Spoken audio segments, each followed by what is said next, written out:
Alléluia. À notre Dieu soit toute la gloire. Sachant qu'il a été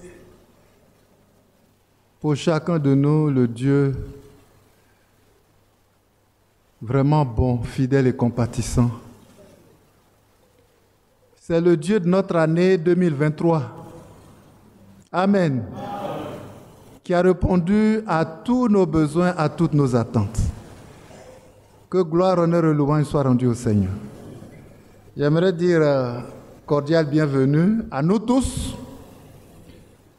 Cordial bienvenue à cette rencontre, à ce rassemblement de fin d'année au pied de notre Seigneur Jésus-Christ. C'est pour ça que nous sommes là.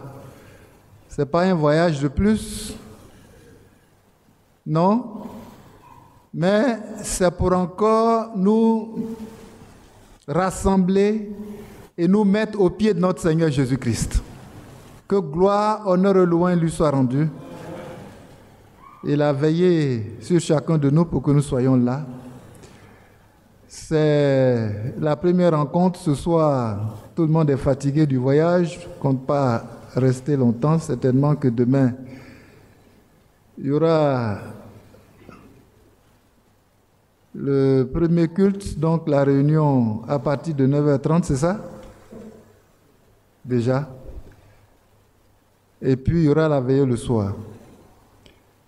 Donc,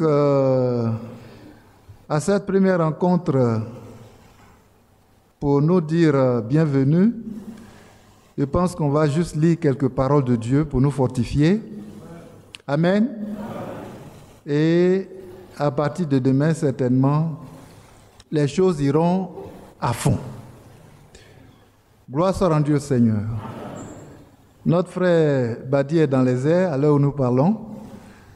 Il sera certainement arrivé ce soir à Abidjan. S'il n'est pas encore arrivé, certainement qu'il est descendu. Et demain au petit matin, certainement il sera avec nous. Que la main de Dieu soit son soutien et que ce programme se fasse bien pour qu'il soit là. Gloire à Dieu. Amen. Voilà, c'est le rassemblement de fin d'année au pied de notre Seigneur Jésus-Christ. Vous savez, quand on dit fin, c'est la fin de l'année, ça veut dire que c'est toute une année qui s'est déroulée pour chacun de nous, 12 mois. Ça fait combien de jours? 365 jours. Amen. Et tous les jours, tous ces 365 jours qui a veillé sur nous, c'est notre Seigneur Jésus-Christ. Il mérite qu'on vienne, voyez, lui dire merci. C'est déjà un mobile important. Amen. Et puis, 12 mois, c'est pas petit. Il faut tirer les conclusions. On ne va pas tirer les conclusions ailleurs qu'au pied du Seigneur. Pour que ce qui n'est pas bon, le Seigneur nous aide à corriger tout cela. Et que ce qui est bon aussi, nous puissions persévérer là-dedans pour sa seule gloire. Alléluia. C'est l'heure du bilan. Et c'est d'autant plus sérieux que nous sommes très proches de son avènement. Que Dieu nous aide.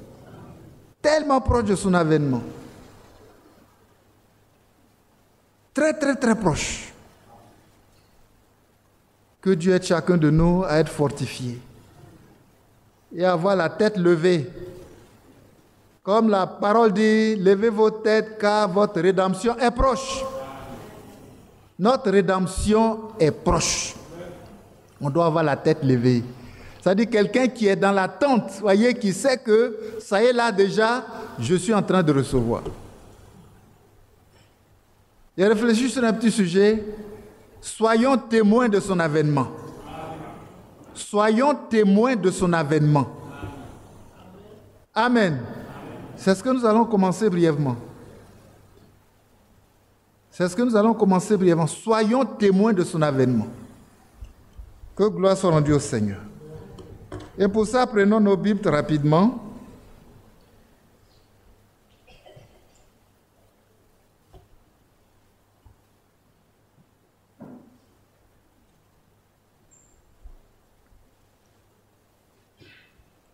« 1 Jean, chapitre 2.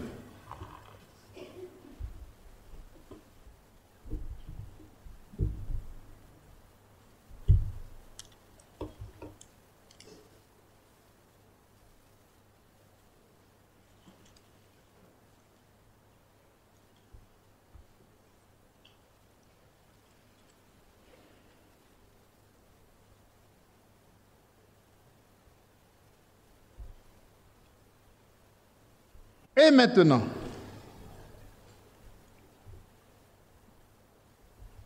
verset 28. Et maintenant, petits enfants, demeurez en lui, afin que, lorsqu'il paraîtra, nous ayons de l'assurance et qu'à son avènement, nous ne soyons pas confus et éloignés de lui. Amen. Qu'à son avènement, nous ne soyons pas confus et éloignés de lui. Si vous savez qu'il est juste, reconnaissez que quiconque pratique la justice est né de lui.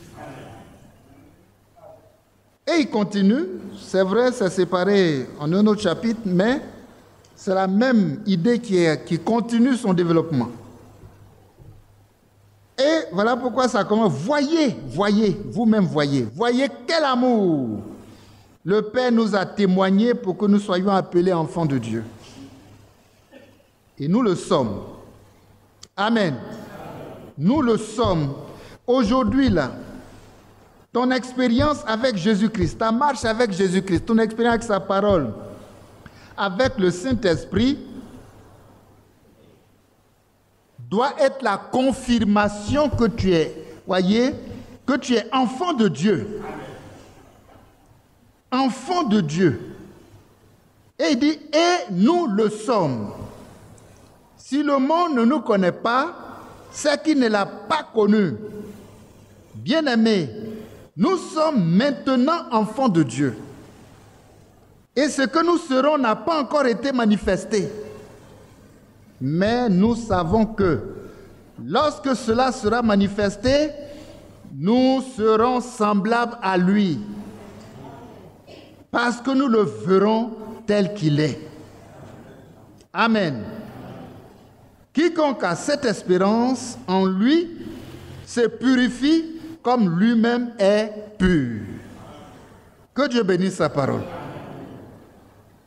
Que Dieu bénisse sa parole. Il dit bien-aimé,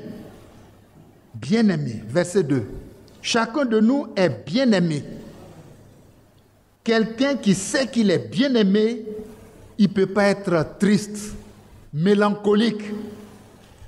Il ne peut pas être troublé. Parce qu'il sait que quelqu'un est au petit soin de sa vie. Amen. Mais on peut trouver les chrétiens chiffonnés comme ça. Oh, que Dieu nous aide à lever la tête. Parce que nous sommes des bien-aimés. Tu es un bien-aimé, je suis un bien-aimé. Quelqu'un t'aime. Quelqu'un m'aime. Et ça doit suffire. S'il m'aime, vraiment, ça veut dire qu'il prend soin de tout. Que son nom soit glorifié. Ne viens pas ici triste. Ne viens pas ici attaché, mélancolique. Non, non, non. Viens comme un bien-aimé. Que le Seigneur accueille. Alléluia. Bien-aimés, nous sommes maintenant enfants de Dieu. Regardez ce ministère de la parole là, insiste. Maintenant là, nous sommes enfants de Dieu. Les choses ne doivent pas se passer n'importe comment. Les choses doivent se passer comme ça doit se passer pour les enfants de Dieu. Amen. Nous le sommes maintenant. Et il précise, ce que nous serons n'a pas encore été manifesté. Mais nous savons que lorsque cela sera manifesté, nous serons semblables à lui, parce que nous le verrons tel qu'il est. Alléluia. Soyons vraiment témoins de son avènement. Soyons de ceux qui vont le voir. Il dit, le monde ne me verra plus, mais vous me verrez. Et que ce jour-là, je puisse le voir. Alléluia. Le témoin, c'est celui qui est présent. Ça ne se passe pas derrière lui.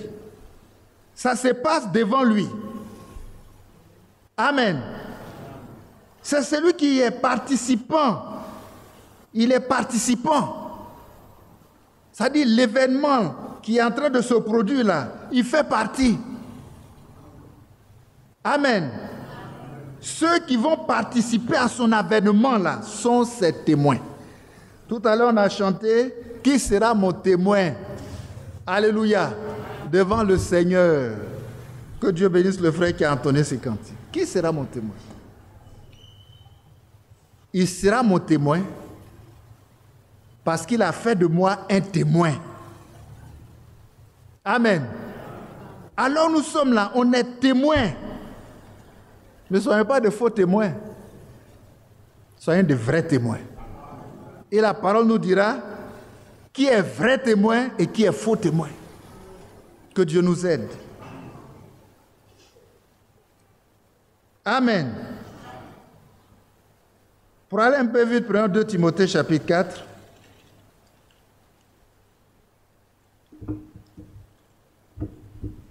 Pour lire 2 Timothée.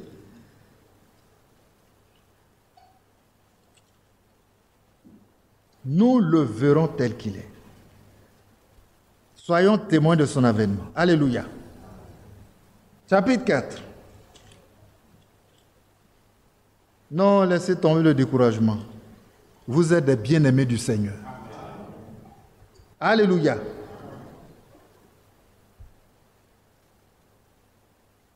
Le diable veut te faire croire que. Mais ce n'est pas ce qui vient du diable qui compte. C'est ce que la parole dit qui compte.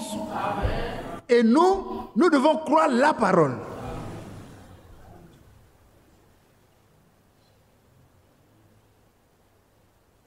Au chapitre 4,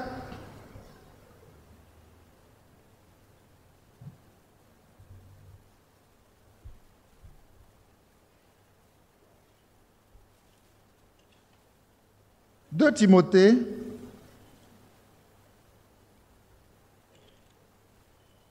on peut même commencer au chapitre 1.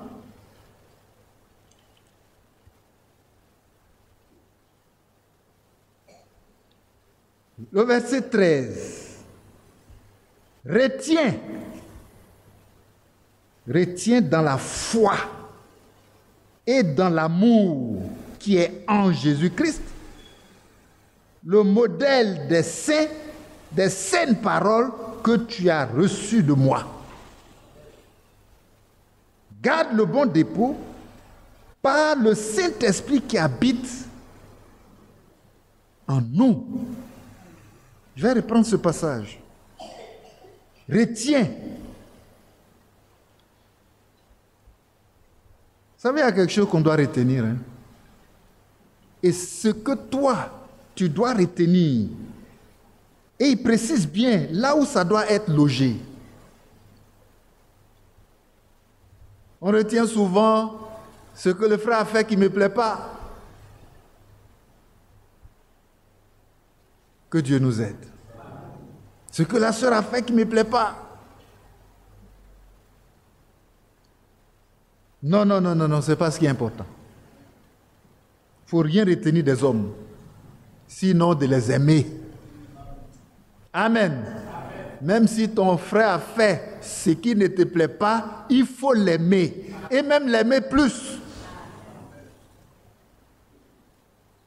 Le Seigneur l'a dit. Que Dieu soit loué. Retiens dans la foi. Retiens dans la foi. et dans l'amour. Retiens dans la foi et dans l'amour. Ces deux choses-là, l'année 2023, on nous a enseigné les profondeurs de la foi, les profondeurs de l'amour. Et on nous dit, retiens les deux choses-là. Si quelque chose doit être grand en toi, plus grand que toute autre chose, ça doit être la foi et l'amour. Et la parole te dit ce soir, retiens ces deux choses-là. Et puis ce n'est pas n'importe quel amour. L'amour, on en parle partout. Mais la charité, l'amour dont on parle, que tu dois retenir et qui doit habiter en toi, c'est l'amour qui est en Jésus-Christ. Est-ce que nous lisons bien? L'amour, comme le monde prêche, ne nous intéresse pas. Parce que ça, ce n'est pas l'amour de Dieu. Mais l'amour qui est en Jésus-Christ nous intéresse. Amen. Et c'est cet amour-là que je dois retenir. Retiens dans la foi et dans l'amour qui est en Jésus-Christ. Alléluia. Le modèle des saintes paroles que tu as reçues de moi. Lui, il parle en tant que serviteur de Dieu. Le modèle des saintes paroles que tu as reçues de moi.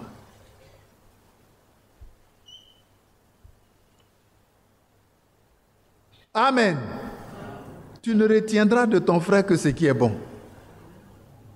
Tout ce qu'il a fait qui n'est pas bon, là, il faut lui pardonner. Ne retiens pas. Ça ne va pas t'aider. Maintenant, quand tu jettes un regard dans la parole de Dieu, ce que tu dois retenir, le Seigneur ne va pas nous demander du premier livre Genèse jusqu'à l'Apocalypse de venir réciter. Non. La parole nous a enseigné. Maintenant, c'est la vie de la parole là, qui va prouver que j'ai reçu Christ. J'ai cru la parole. Si la vie de la parole n'est pas en toi, tu n'as pas reçu la parole. C'est pourquoi il dit, une épouse, parole de Dieu, la lettre lue. Ça dit que quand on regarde ta vie là, c'est comme si on lit la Bible dans ta vie. Que Dieu nous aide. On voit en toi une foi qui est comme ce que la parole dit. Et nous savons que la parole le dit, la foi sans les œuvres est vaine. Et de sorte que toi, ta vie là, manifeste les œuvres de la foi. Amen. Retiens ça. Retiens dans la foi et dans l'amour qui est en Jésus-Christ le modèle des saines paroles. La parole de Dieu, c'est cette parole-là qui est saine que tu as reçue toute cette année durant. Les serviteurs de Dieu qui se sont succédés ici, qui ont, voyez, débité la saine parole de Dieu, de tout ce qu'ils ont dit là, vraiment, retiens la foi et l'amour. Ça doit habiter en toi. La parole de Dieu doit habiter en toi. Et ce dépôt-là, tu dois le garder. Que Dieu nous aide à garder sa parole. Et on ne garde pas le dépôt par la mémoire. De sorte que je peux réciter par cœur ce qui est écrit dans Luc chapitre 16, verset 17. Apocalypse 18, verset 20. Dit quoi? Personne ne sait, mais c'est très bon. Que Dieu soit loué. Mais le dépôt que je dois retenir là, c'est par le Saint-Esprit. Amen. De sorte que le Saint-Esprit, on relit, verset 14. Garde le bon dépôt par le Saint-Esprit qui habite en nous. Amen. Et vous voyez donc que pour être témoin, ça passe par le Saint-Esprit. Si tu n'as pas le Saint-Esprit, tu ne peux pas être témoin. Si tu n'as pas le Saint-Esprit, tu ne peux pas être témoin. Que Dieu nous aide. Et regardez déjà la foi. Regardez déjà l'amour. Les saines paroles de Dieu. Mais déjà, ça assainit ta pensée. De sorte que là-bas, que tout ce qui est saint, que tout ce qui est pur, que tout ce qui est juste, et encore beaucoup d'autres éléments, soit l'objet de vos pensées. Alléluia. De sorte que ta pensée est sanctifiée. Ta langue est châtiée et sanctifiée. Que Dieu nous aide. On dit c'est ce que tu dois retenir. Et tu gardes ce dépôt-là. Tu veilles dessus. Que Dieu nous aide. Ce n'est pas le fait de se dire chrétien que Dieu regarde. Il regarde sa parole qui habite en nous. Il regarde la vie de la parole de Dieu qui est en nous. Que Dieu nous aide. Donc, au premier âge, regardez, il y a eu des témoins. C'est ça, hein? Au premier âge de l'Église, il y a eu des témoins. Mais sachons que, à la fin aussi, il y aura des témoins. Et comme nous sommes de ceux qui vivent à la fin, frères et sœurs, faisons tout notre possible pour être parmi les témoins de la fin. On n'a pas vu le premier âge, ce n'est pas pour nous. Mais aujourd'hui là, c'est pour nous. On ne doit pas rater. Que Dieu nous aide à saisir. On ne doit pas rater. Alors il dit, retiens, garde le dépôt. Au premier âge, il y a eu des témoins. À la fin, au dernier âge aussi, il y aura des témoins. Et si aujourd'hui, au dernier âge, je suis vivant, non. Je le dis au nom de Jésus-Christ. Je ferai partie des témoins de mon temps. Que ce soit ton objectif, ton soupir, le but même de ta vie, la raison même, ta raison d'être. Que ce soit pour toi une question de vie ou de mort. Le temps où je suis là, je suis témoin de Jésus-Christ. Amen. Je suis témoin de son avènement. Tout ce qui va se produire là, je serai là, participant de son avènement. Alléluia. Prenons Actes chapitre 1, regardons. Comment ça s'est passé au début? Tel que ça s'est passé au début, tel ça se passera à la fin. Parce qu'il est le même, il ne change pas. Il est le même hier, aujourd'hui et éternellement. Ce qu'il a fait avec ses disciples hier, c'est ce qu'il fera avec ses disciples aujourd'hui.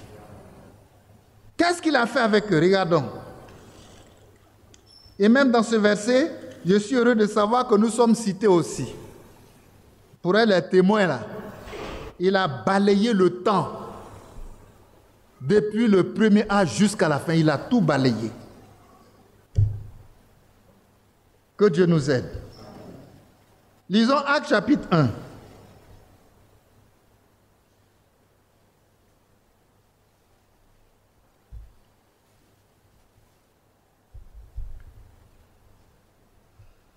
Le verset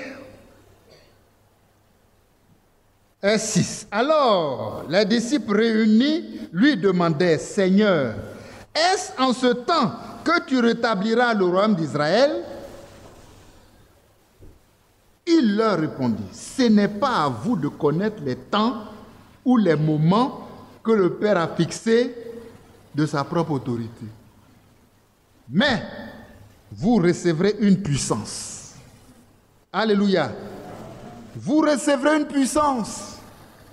Le Saint-Esprit survenant sur vous. Et vous serez mes témoins. Mes témoins. À Jérusalem. Dans toute la Judée. Dans la Samarie. et jusqu'aux extrémités de la terre. Est-ce qu'on n'est pas pris en compte? On est pris en compte. Que Dieu soit loué. Pour être témoin là, il nous a calculé dedans. Pour être terre à terre. Il nous a pris en compte. Il n'a pas considéré seulement ceux qui étaient avec lui à Jérusalem ce jour-là, ou bien dans ce premier âge-là. Mais Jésus a balayé le temps jusqu'à la fin. Il dit, c'est pas à vous de connaître les temps et les moments. Ça, c'est l'autorité du Père. Mais moi, je vous dis, vous recevrez une puissance. Est-ce que tu l'as reçue? Quand il dit vous recevrez une puissance, c'est qu'il a donné. Il n'y a pas de raison que tu ne le reçoives pas. Quand Dieu fait sa part, toi aussi tu dois faire ta part. Que Dieu nous aide. C'est pourquoi là-bas, quand on a lu, retiens la foi. Retiens la foi. La foi là, c'est important. La foi dans la promesse du Père. S'il dit tu vas le recevoir, tu dois le recevoir. Et crois que tu l'as reçu. Et tu le verras s'accomplir. Amen. Vous recevrez une puissance. Le Saint-Esprit survenant sur vous. Et vous serez mes témoins. À quel moment on est témoin? Amen. À quel moment on est témoin? J'ai entendu une réponse ici, peut-être qu'au fond là-bas il y a une autre réponse. C'est quand on est baptisé au nom du Seigneur Jésus-Christ? Non. C'est déjà important d'être baptisé au nom du Seigneur Jésus-Christ. C'est quand tu as confessé que je donne ma vie à Christ. C'est déjà bon, c'est les étapes. Voyez, ça commence là et puis ça vient un peu. Mais à quel moment précis tu deviens témoin? Au fond? Amen. C'est ce que la parole dit. Le Saint-Esprit survenant sur vous et, conjonction de coordination, vous serez mes témoins. Amen. Donc, on peut se tenir debout sur la parole de Dieu pour dire que tous ceux qui sont baptisés du Saint-Esprit sont les témoins.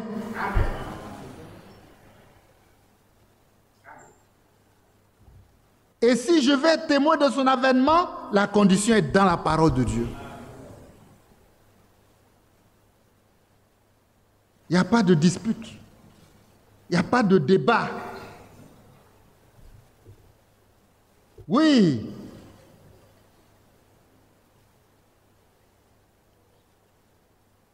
Et je peux dire que, non, c'est merveilleux, hein. C'est sa dernière parole qu'il a prononcée, qui est la dernière et la plus grande promesse. Parce que regardez ce qui a suivi au verset 9. Après avoir dit cela, il fut élevé pendant qu'il le regardait et une nuée le déroba à leurs yeux. Le Seigneur est allé dans l'ascension, il est monté au ciel. Et comme ils avaient les regards fixés vers le ciel pendant qu'ils s'en allaient, ils ne décollent pas. Ils l'ont vu monter jusqu'à les nuées l'ont avalé. Il est allé au-delà. Voyez, des astres et tout cela, on ne le voit plus, c'est terminé. On ne voit que les nuages. Mais ils regardent encore. Parce qu'ils sont dépassés. Ils sont impressionnés. Le Seigneur est monté. Bon, peut-être il va revenir encore, ou bien peut-être, ou bien... Mais ils regardent. Leurs yeux sont fixés là-haut. Ils ne peuvent pas se décoller. Combien de temps ils ont passé? 1 heure de temps? 2 heures de temps? On ne voit même pas le temps passer. Parce que ce Jésus-là, on l'a vu partir. Et il est rentré là. Il s'en est allé. mais ils sont restés collés là. Et comme ils avaient les regards fixés vers le ciel pendant qu'ils s'en allaient, voici 2 hommes vêtus de blanc leur apparurent. Alléluia. Et dit, hommes galiléens, pourquoi vous arrêtez-vous à regarder au ciel? Ils ne voient plus Jésus, mais regardent le ciel. Parce que l'événement qu'ils viennent de vivre là, non, c'est trop grand. Ils regardent. Au point où le Seigneur leur a envoyé 2 anges. Parce que quand la parole dit 2 hommes vêtus de blanc, leur apparu, ce sont 2 anges. On est d'accord? Leur apparu. Et dit, hommes galiléens, pourquoi vous arrêtez-vous à regarder au ciel? Ce Jésus qui a été enlevé au ciel du milieu de vous viendra de la même manière que vous l'avez vu allant au ciel. Alléluia. Le retour de Jésus-Christ est un message d'ange. Ce sont des anges qui ont annoncé cela. Bien que le Seigneur a parlé de cela, voyez, pendant tout ce temps, les anges sont venus confirmer cela.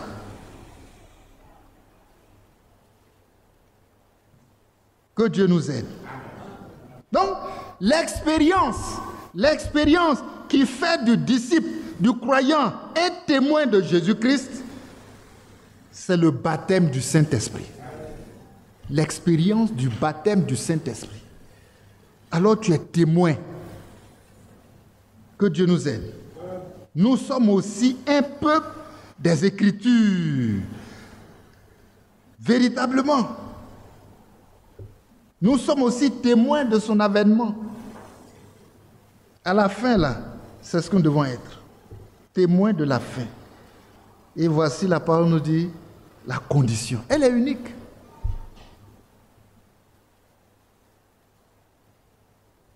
Quelque part, il est dit, le Seigneur a soufflé sur eux et il a dit, recevez mon esprit. Amen.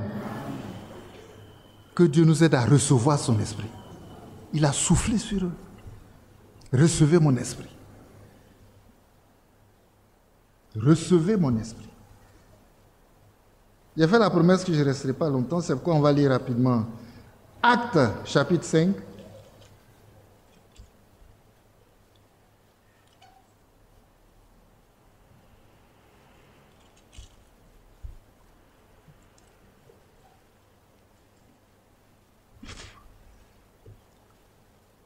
Actes, chapitre 5.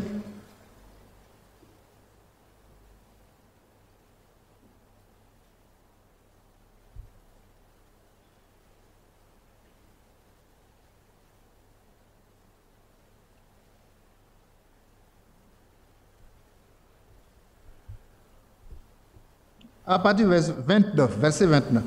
Pierre et les apôtres répondirent. Pierre et les apôtres répondirent.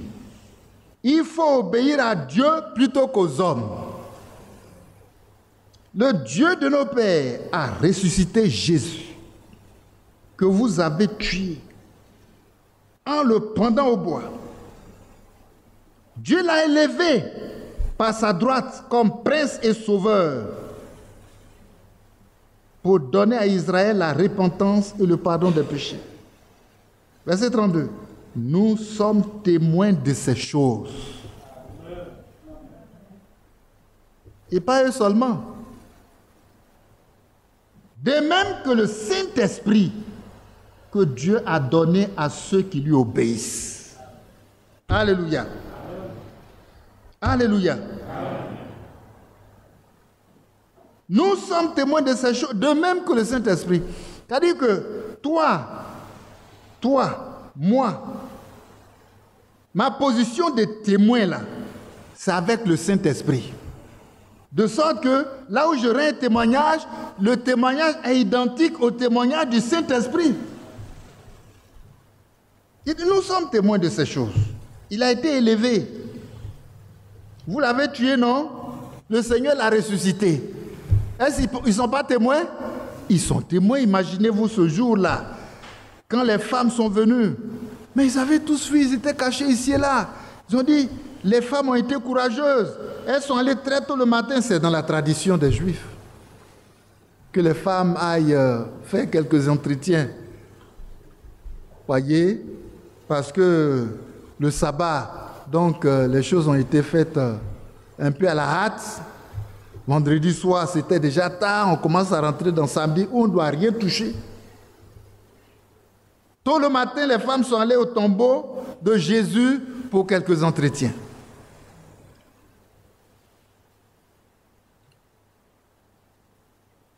Mais grande fut leur surprise quand ils sont rentrés de constater que le tombeau est vide.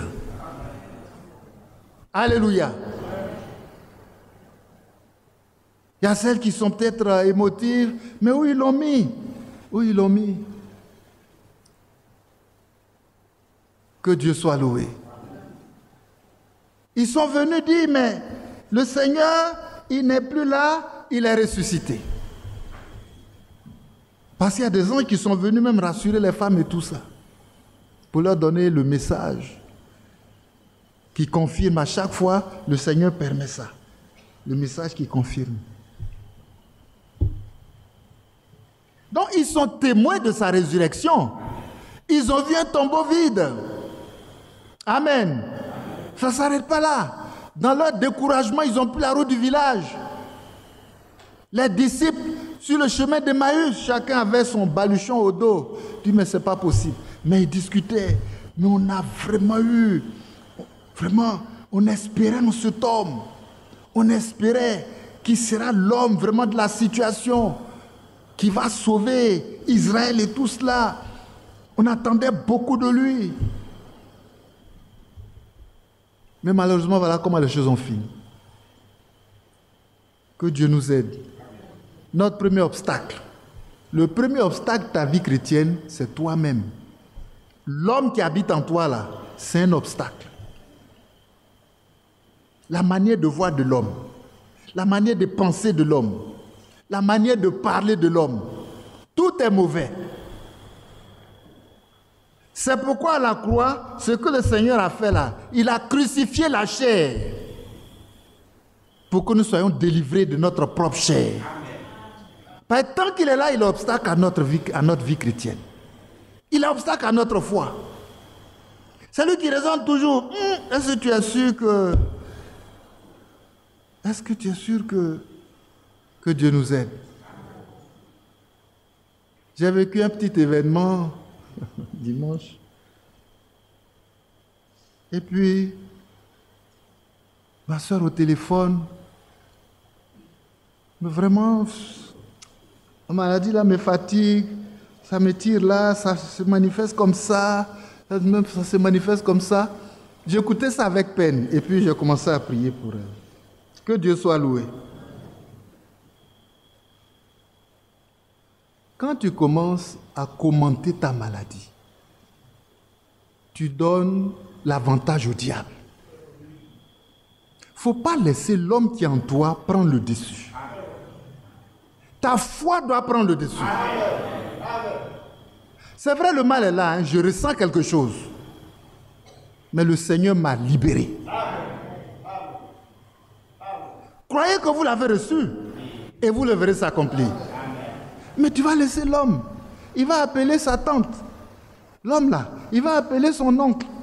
Ah oncle, ce que je souffre là, ce que tu souffres là, quoi? Jésus est vivant. Amen. À la croix, il t'a libéré. Ne le laisse pas raconter ta vie partout. Garde ta vie en Jésus-Christ. Garde la foi. Retiens la foi. Que Dieu nous aide. Mais j'étais malheureux. Voilà comment ça se manifeste, voilà comment ça me tire, voilà comment ça fait, voilà comment ça fait. Voilà comment ça fait. Et le diable est content parce qu'il t'a eu, hein.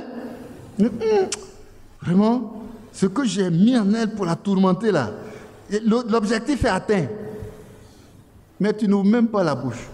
Tu dis, Seigneur, je te rends gloire pour tout ce que je ressens. Mais cette maladie-là, je sais qu'à Golgotha, tu m'as libéré. Par tes maîtresses, je suis guéri. Et quand tu es guéri, tu n'en parles plus. Non, quel que soit ce qu'il fait, tu t'en fous. Regarde le témoignage que le prophète a rendu. L'homme aveugle qui était à cette campagne de guérison, le prophète a prié pour lui et il a été guéri. Quand le prophète l'a déclaré guéri, il n'a pas attendu d'avoir les yeux ouverts pour guérir. Il a seulement reçu la parole de sa guérison. Et il a commencé à proclamer partout qu'il est guéri. Où il était? Dans un salon de coiffure. Le coiffeur était sur sa tête. Vous voyez, ils l'ont guidé, ils l'ont amené là. Et puis, dans le salon, les gens parlaient de l'événement du moment. Ce grand prophète-là, il prie, les malades guérissent. Il dit, moi-même, il a prié pour moi. Aveugle, il a prié pour moi et je suis guéri. C'est à cet instant-là que ses yeux s'ouvrirent. Oh, que Dieu nous aide. Crois que tu l'as reçu et tu le verras s'accomplir. C'est à cet instant-là. Mais la parole de la guérison que Dieu lui a donnée, il a saisi ça. Et il a commencé à proclamer haut et fort à qui veut l'entendre, mais à celui qui ne veut pas l'entendre, qu'il est guéri. Tu es guéri, puis tes yeux sont bizarres encore. Mais il m'a guéri. Amen. Il m'a guéri. La femme à la perte de sang avait, voyez, une foi ferme que si elle touche Jésus, elle sera guérie. Elle s'en fout. Quand les autres le touchent, comment ça se passe, ce n'est pas son problème. Mais elle, là, si elle le touche, elle sera guérie.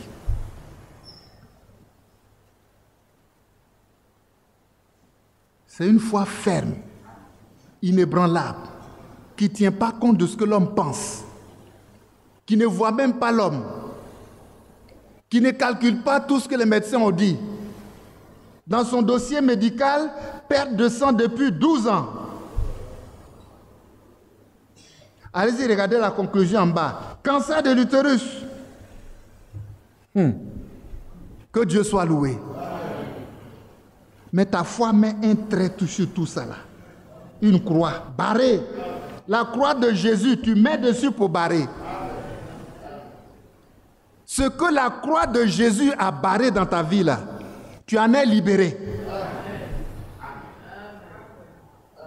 Si je le touche, je serai guéri.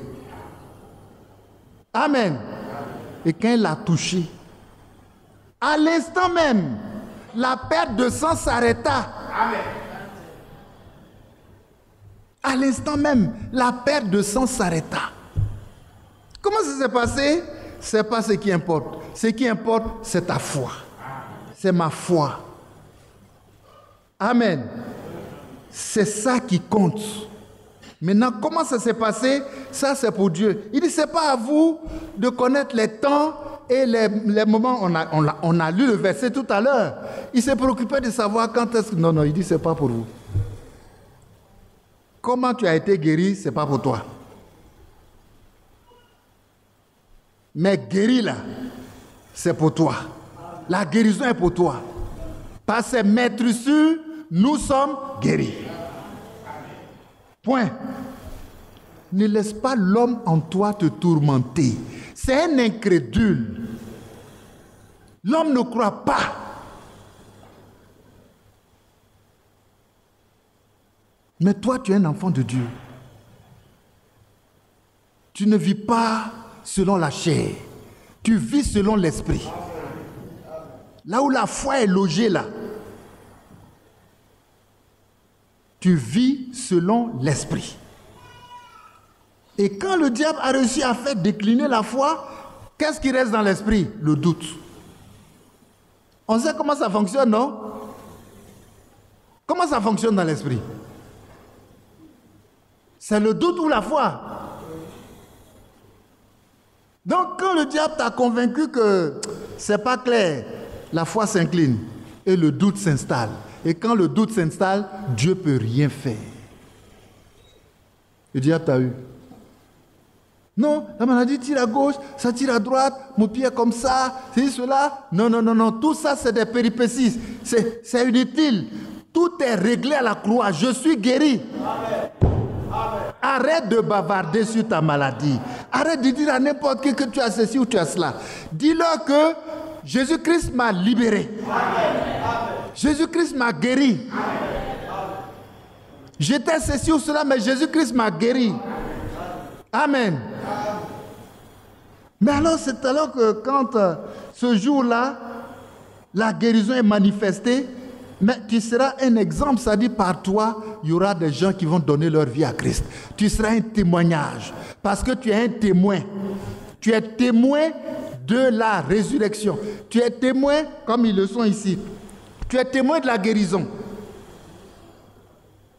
Tu seras aussi témoin de son avènement. Que Dieu nous aide. Ne raconte pas. Le dossier médical là. Mets la main dessus au nom de Jésus. La croix de Jésus va barrer ça. Et ce qui est barré est barré. Le Seigneur t'a libéré de ça. L'influence, l'énergie, tout ce qui est dedans là, c'est éteint. Et ta foi s'en va toucher Jésus pour t'amener la guérison. Lui-même, il a expliqué comment ça s'est passé. Est-ce qu'il n'a pas expliqué? Il dit, mais qui m'a touché? Qui m'a touché? Paul dit, mais attends, tout le monde te touche, il y a du monde autour de toi, tu dis qui m'a touché? Il dit non. Mais la femme sait que c'est elle qui l'a touché. Parce que quand elle l'a touché, elle a reçu quelque chose. Ceux qui le touchent, qui ne reçoivent rien là, ils ne s'attendent à rien. Mais celui qui se touche en s'attendant à quelque chose, reçoit quelque chose. Ce pourquoi il a touché là, ils reçoivent ça. Elle est venue, Seigneur. Elle-même, elle dit peut-être qu'elle a fait quelque chose que le Seigneur n'a pas aimé et que c'est un reproche. Donc elle tremblait. Elle dit, Seigneur, c'est moi. Il t'a touché. Les autres même sont étonnés. Il a rien, mais cette femme-là, elle dit qu'elle a touché le Seigneur. Et le Seigneur l'a félicité. Alléluia. Le Seigneur l'a félicité. Le Seigneur l'a encouragé. C'est comme ça il veut. Il veut qu'on le touche. Et que toujours nous puissions le toucher pour lui arracher quelque chose. Que Dieu nous aide. Et le Seigneur l'a félicité. Les apôtres même, ils sont là, ils sont étonnés. Parce qu'au moment où la femme l'a touché, la parole explique, hein, lui-même il a senti qu'une puissance est sortie de lui. Si la puissance est sortie là, ça allait où? C'est ce qu'il voulait savoir. Qui m'a touché? Qui a fait qu'une puissance est sortie de moi? Et il sait que quand cette puissance sort, c'est pour faire du bien quelque part. C'est pour libérer quelqu'un du joug de l'esclavage de Satan. Quand cette puissance sort, c'est pour accomplir une œuvre merveilleuse. Une œuvre de libération. Gloire soit rendue à l'Éternel. Et il voulait savoir où c'est parti. Que ce soit moi. Quand il voudra savoir où c'est parti là, c'est moi qui l'ai reçu. C'est toi qui l'as reçu. Et je peux dire, alléluia, gloire à Dieu, je suis libre. Alléluia. N'est-ce pas merveilleux? Soyons témoins de son avènement. Mais déjà, d'ores et déjà, dans la vie pratique, cette femme va aller rendre témoignage. Moi, j'ai touché Jésus. Une puissance est sortie de lui. Ce que j'ai souffert pendant 12 ans, à l'instant même, j'ai été libéré. Et il y aura des croyants. Il y aura des hommes qui vont donner leur vie à Christ. Où est ton témoignage? Qui fait que toi, tu dis que tu es témoin. Réveillons-nous maintenant. Réveille-toi, toi qui dors. Réveille-toi d'entre les morts. Et Christ éclairera. Que Dieu nous bénisse.